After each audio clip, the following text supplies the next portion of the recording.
कराची में डकैतों ने कर दिया अवाम का जीना दूभर।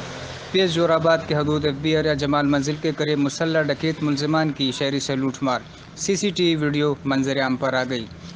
वाज़ेह है कराची में गुज़श्ता कई हफ्तों से डकैती की वारदातों में मुसलसल इजाफा हो रहा है, जो कि इदारों की कारकर्दगी पे सवालिया निशान है। आला हुकाम की जानिब से नोटिस न लेना भी आवाम के लिए तशवीश का बहस बन रहा है। रिपोर्ट जमील कोस्तानी, वजाहत न्यूज़, कराची।